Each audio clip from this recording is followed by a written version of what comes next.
guys, Miguel Love shout out. Ngayon guys, mayroon tayong bagong lulutuin, of course, bagong dagdag sa aking menu. Pork chop creamy mushroom. Ayan guys. Siyempre unang-una, lutuin muna natin ang ating pork chop. Iprito muna natin siya. Pero very short time lang to. Of course, bago natin siya lutuin, lagyan muna din to ng salt and pepper. Tapos i-fry natin siya. Then after fried, tanggalin. And then gagawa tayo ng ating sauce para dito sa ating pork chop. Here we go!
Ayan guys, siyempre tapos natin i-fry natin pork chop.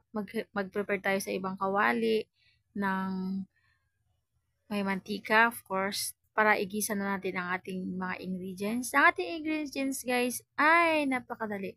Of course, onion, garlic, salt, and pepper, pork chop, all-purpose cream, tapos, of course, magic sarap.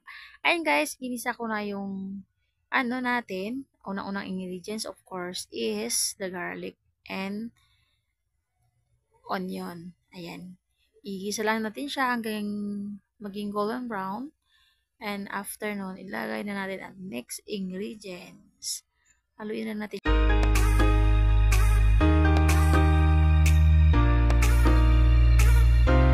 And na-golden brown na siya guys. Of course, ilunod na natin ang ating mushroom.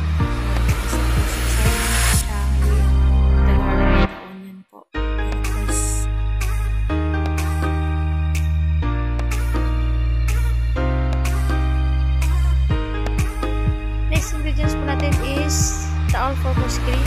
Yung isang pouch po, ang bili ko is 73 pesos po dito, yung malaki. Kasi dalawang klase po yun, may malaki, may maliit. So, yung malaki ang binili ko kasi ang aking pork is 1.5 kilos po siya. So, medyo damihan natin ng sauce. Gawa ng, kailangan din natin ng sauce dahil pangbenta po ito guys, hindi siya pangkain. So, kailangan din nila ng sauce. Ayan guys. Tapos, pakuluan na natin siya. Magdagdag ako ng ibang yan guys, spices like tawag nito magic syrup. Ayan na po guys. Here we go. And next po, after the all-purpose cream, syempre ilagay na natin ating fried pork chop. Ayan guys, i-mix lang natin siya hanggat maging ma-coated po ang ating pork chop. May timpla na po yung pork chop guys ha, bago ko piniprito.